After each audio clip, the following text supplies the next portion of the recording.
আৰু শান্তনু ৰজাৰ কথাখিনি পিছৰ কথাখিনি আমি শুনো আহক। কথাখিনি ভাল লাগিলে আপোনালোকে লাইক কৰিব, শ্বেয়াৰ কৰিব আৰু ছাবস্ক্ৰাইব কৰিব। এতিয়া কথা হৈছে শান্তনু ৰজাই যেতিয়া সত্যৱতীক বিয়া কৰিলে, সত্যৱতীক বিয়া কৰাৰ পিছত দুটা সন্তান জন্ম হৈছিলে। সেই দুটা সন্তানৰ নাম হ'ল বিচিত্ৰবীৰ্য আৰু চিত্ৰাংগদ। গতিকে বিচিত্ৰবীৰ্য চিত্ৰাংগদ জন্ম হোৱাৰ পিছত কিছু বছৰৰ পিছত দেউতাক শান্তনু ৰজা তেওঁ স্বৰ্গগামী হৈছিলে। গতিকে সেই দুটা কেঁচুৱা লৈ মাক সত্যৱতীয়ে ল'ৰাকেইটাক ডাঙৰ দীঘল কৰিলে। ডাঙৰ দীঘল হোৱাত তেতিয়া সেই ৰজাৰ আসনখন যিহেতু বৰপুত্ৰ ভীষ্মই কোনোদিনেই ৰাজসিংহাসন নলওঁ বুলি কৈছিলে, গতিকে চিত্ৰাংগদক সেই ৰাজসিংহাসনত বহুৱালে। চিত্ৰাংগদৰ ৰাজসিংহাসনত বহুৱাৰ পিছত তেওঁ ক্ৰমান্বয়ে ডাঙৰ হ'ল আৰু তেওঁক বিয়া পাতি দিয়াৰ কথা মাকে চিন্তা কৰিলে। গতিকে তেওঁক যেতিয়া বিয়া পাতি দিলে, কাশী ৰজাৰ দুজনী জীয়ৰী আছিলে, নাম হ'ল অম্বা আৰু অম্বালিকা। গতিকে দুয়োগৰাকীকে ভীষ্মই স্বয়ম্বৰৰ পৰা আনি তেওঁলোকক বিয়া পাতি দিলে। তাৰপিছতে কিছুদিন গ'ল, তেনেকৈ যোৱাৰ পিছতে চিত্ৰাংগদৰ মৃত্যু হ'ল, যক্ষ্মা ৰোগত মৃত্যু হৈছিলে। আৰু বিচিত্ৰবীৰ্য আছে। বিচিত্ৰবীৰ্যও তেনেকৈ কিছুদিন থকাৰ পিছত তেওঁক গন্ধৰ্বই মাৰিলে। গতিকে দুয়ো পুত্ৰৰ যেতিয়া মৃত্যু হোৱাত তেতিয়া মাক সত্যৱতীয়ে নিৰুপায় হ'ল। নিৰুপায় হৈ তেওঁৰ নিজৰ বৰপুত্ৰক তেওঁ মাতিলে। বৰপুত্ৰ কোন আপোনালোকে গম পাইছে যে ব্যাসদেৱ হ'ল তেওঁৰ বৰপুত্ৰ। গতিকে ব্যাসদেৱক মাতি পেলাই ক'লে যে বংশ ৰক্ষাৰ কাৰণে তুমি আমাক উপায় দিয়া। তাৰপিছতে ব্যাসদেৱে উপায় দিলে। তেওঁক আমন্ত্ৰণ কৰিলে। আমন্ত্ৰণ কৰি আনি ব্যাসদেৱক পৰিচাৰ্য কৰাৰ কাৰণে অম্বাক দায়িত্ব দিছিলে। অম্বাই ব্যাসদেৱৰ ৰূপটো দেখি তেওঁ ভয় খালে। ভয় খাই চকু মুদিলে। তাৰপিছত ব্যাসদেৱ গুচি গ'ল। ব্যাসদেৱক মাকে সুধিলে যে কেনেকুৱা হ'ব ৰিজাল্ট। তেতিয়া ভাল নহ'ব বুলি ক'লে। আৰু তাৰপিছত আকৌ মাকে ব্যাসদেৱক খাটনি ধৰিলে যে বংশ ৰক্ষাৰ কাৰণে তুমি আমাৰ কথা মানিব লাগিব, আমাৰ কথা শুনিব লাগিব। তাৰপিছতে ব্যাসদেৱে মান্তি হ'ল। হোৱাৰ পিছত দ্বিতীয়বাৰ যেতিয়া ব্যাসদেৱ প্ৰৱেশ হয় তেওঁলোকৰ গৃহত, তেতিয়া অম্বাক তেওঁ পৰিচাৰ্যৰ কাৰণে নিদি অম্বালিকাক পৰিচাৰ্যৰ কাৰণে দিলে আৰু অম্বালিকাই পৰিচাৰ্য কৰিলে। এই যে প্ৰথমে অম্বাক পৰিচাৰ্যৰ কাৰণে দিছিলে, তেওঁ ভয় খাই চকু মুদিলে। সেইটো কাৰণে তেওঁৰ বংশত এজন অন্ধ জন্ম হ'ল। সেই অন্ধজন হ'ল ধৃতৰাষ্ট্ৰ। ধৃতৰাষ্ট্ৰ জন্ম হৈছিলে। তাৰপিছত অম্বালিকা ফালৰ পৰা পাণ্ডু জন্ম হৈছিলে। মাকে তেতিয়া ব্যাসদেৱক ক'লে যে উপায় যে এটা সন্তান, গতিকে কি ভৰসা আছে, গতিকে তুমি আমাক আৰু এটা সন্তান দিয়া। সেই বুলি পেলাই যেতিয়া ব্যাসদেৱক মাকে খাটনি ধৰিলে, তেতিয়া ব্যাসদেৱে মান্তি হ'ল। হওঁতে সেইবাৰ আকৌ অম্বাক পৰিচাৰ্যৰ কাৰণে দায়িত্ব দিছিলে।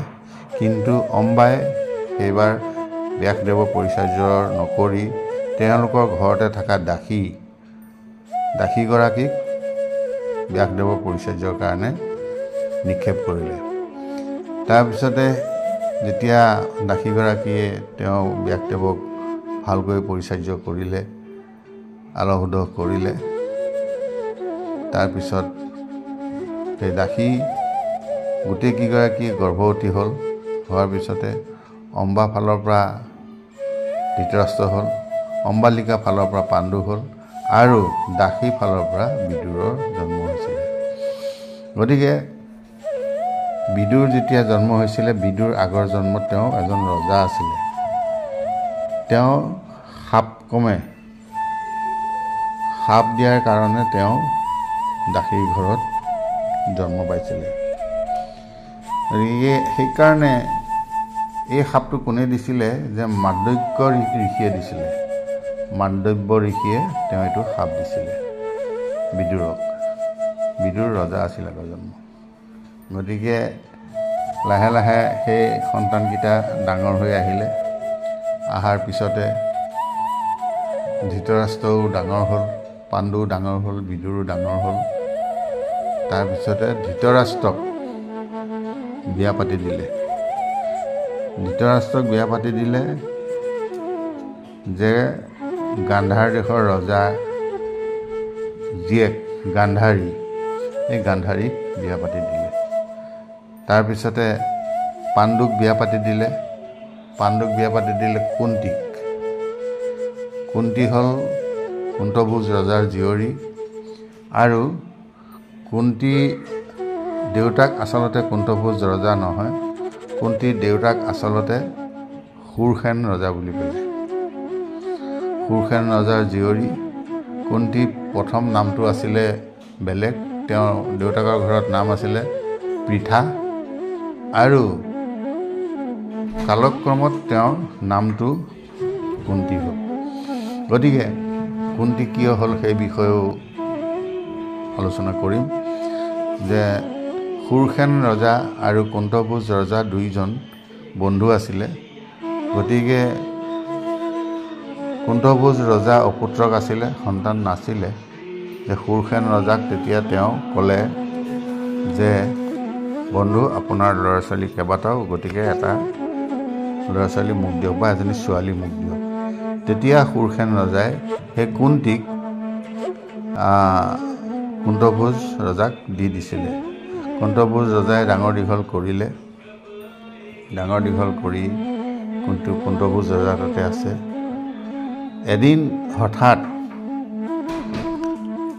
হঠাৎ মানে সেই কুন্তভোজ ৰজাৰ আশ্ৰমলৈ এজন ঋষি আহিছিলে।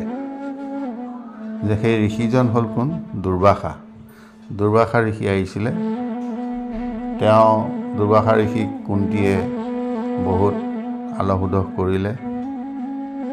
সকলো ফালৰ পৰা তেওঁক মানে সন্তুষ্ট কৰিলে। গতিকে কৰাৰ পিছত যেতিয়া ঋষি যাবলৈ হ'ল, যোৱাৰ সময়ত কুন্তীক মানে এটা মন্ত্ৰ দি গ'ল। কুন্তীক ক'লে যে এই মন্ত্ৰটো উচ্চাৰণ কৰি তুমি যাকেই মাতা সিয়ে তোমাৰ ওচৰলৈ আহিব। সেই বুলি পেলাই মন্ত্ৰটো দি গ'ল। তাৰপিছতে দুৰ্বাসা ঋষি গুচি গ'ল। যোৱাৰ পিছত কুন্তীয়ে ভাবিলে যে মন্ত্ৰটো সঁচা নে মিছা প্ৰয়োগ কৰি চাওঁ। সেই বুলি পেলাই কুন্তীয়ে তেওঁ মন্ত্ৰটো ব্যৱহাৰ কৰিলে, প্ৰয়োগ কৰিলে। প্ৰথমতে তেওঁ সূৰ্য দেৱতাক মাতি দিলে।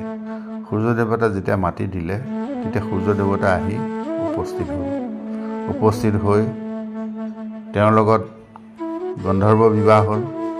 হোৱাৰ পিছত তেওঁ গুচি গ'ল আৰু সেই কুন্তীৰ ফালৰ পৰা এটা সন্তান জন্ম হ'ল। সেই সন্তানটো গাভৰু কালতে জন্ম হোৱাৰ কাৰণে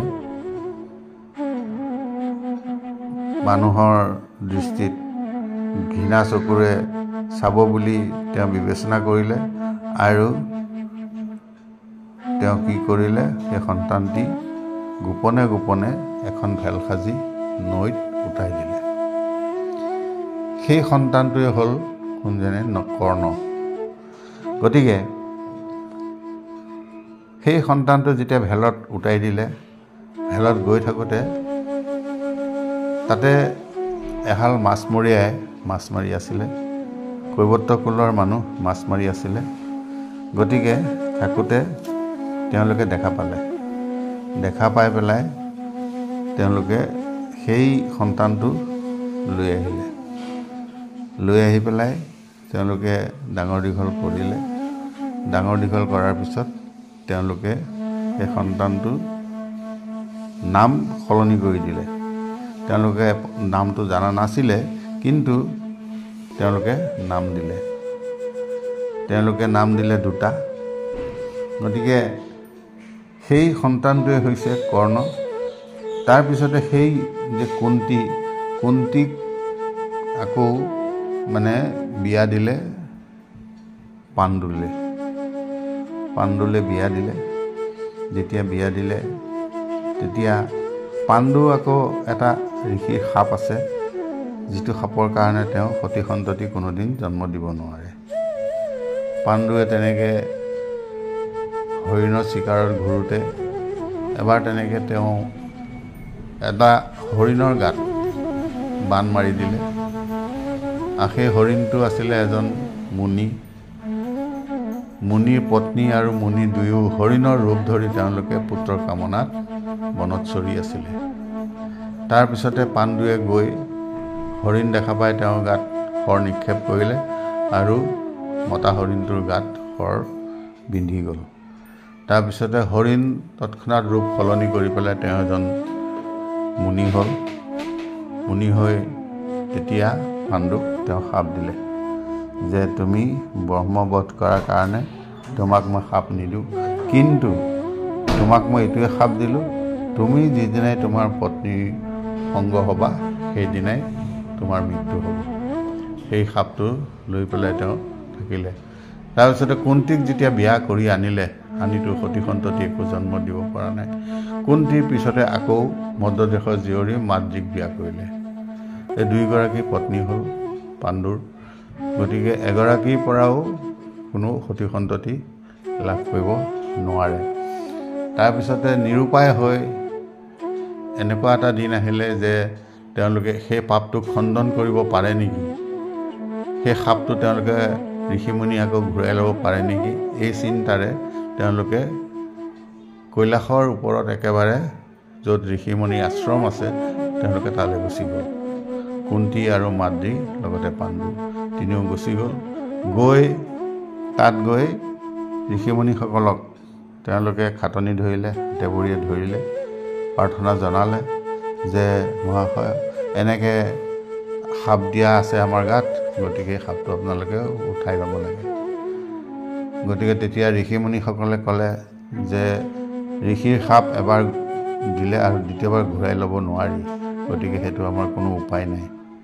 তেতিয়া তেওঁলোক নিৰুপায় হ'ল। নিৰুপায় হৈ পেলাই কি কৰিব চিন্তা ভাৱনা কৰি থাকোঁতে তেতিয়া কুন্তীয়ে পাণ্ডুক ক'লে যে মহাৰাজ, মই আপোনাক এটা কথা ক'ব বিচাৰোঁ। বোলে কোৱা। বোলে আমাৰতো সতি সন্ততি নাই, গতিকে মোক গাভৰু কালতে দুৰ্বাসা মহাশয়ে এটা মন্ত্ৰ দিছিলে, এই মন্ত্ৰটো ব্যৱহাৰ কৰিব পাৰিম নেকি? তাৰপিছতে ৰজাই ঘপককৈ মাত লগাই ক'লে, এইটো ভাল কথা, ব্যৱহাৰ কৰা। তাৰপিছতে কুন্তীয়ে তেওঁ সেই মন্ত্ৰটো ব্যৱহাৰ কৰিলে। যেতিয়া ব্যৱহাৰ কৰিলে তেওঁ প্ৰথমতে যমৰজাক আমন্ত্ৰণ কৰিলে। যমৰজাক যেতিয়া আমন্ত্ৰণ কৰাৰ পিছত তেতিয়া যমৰজাৰ ফালৰ পৰা যুধিষ্ঠিৰ জন্ম পালে। তাৰপিছত আকৌ তেওঁ বায়ুদেৱতাক স্মৰণ কৰিলে। বায়ুদেৱতাক স্মৰণ কৰাৰ কাৰণে বায়ুদেৱতাৰ ফালৰ পৰা ভীম জন্ম হ'ল। তাৰপিছতে ইন্দ্ৰদেৱতাক স্মৰণ কৰিলে। ইন্দ্ৰদেৱতাক স্মৰণ কৰাৰ কাৰণে ইন্দ্ৰদেৱতাৰ ফালৰ পৰা অৰ্জুন জন্ম হ'ল। এই তিনি সন্তান জন্ম হোৱা দেখি মাদ্ৰীয়ে আচৰিত হ'ল, এইটো কেনেকুৱা কথা। গতিকে তেওঁ স্বামীক কথাটো খাটনি ধৰিলে। পাণ্ডুক ক'লে যে মহাৰাজ, যে কুন্তী বৌয়ে কেনেকৈ সন্তান জন্ম দিছে, এই কি মন্ত্ৰ পাইছে, এইটো মোকো দিবলৈ কওক। সেইবুলি কোৱাত ৰজাই কুন্তীক ক'লে যে কুন্তী তুমি যিটো মন্ত্ৰ ব্যৱহাৰ কৰিছা সেইটো মাদ্ৰীকো তুমি দিয়া। সেই বুলি পেলাই কোৱাত তেতিয়া কুন্তীয়ে সেই মন্ত্ৰটো মাদ্ৰীক দিলে। মাদ্ৰীয়ে মানে সেই মন্ত্ৰটো পাই আনন্দত উল্লাস হৈ পেলাই তেওঁ মানে দুবাৰ উচ্চাৰণ কৰিলে, দুবাৰ মাতিলে।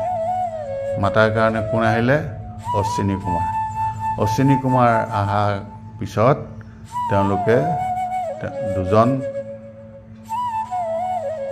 নকুল আৰু সহদেৱ এই দুইজন একেলগে জন্ম হ'ল।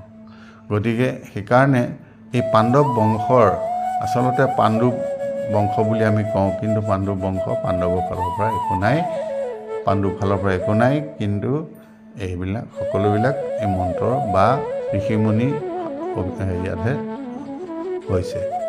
গতিকে সেইকাৰণে এই যি 5 সন্তান জন্ম হ'ল, এই 5 সন্তানক লৈ তেওঁলোকে আছে।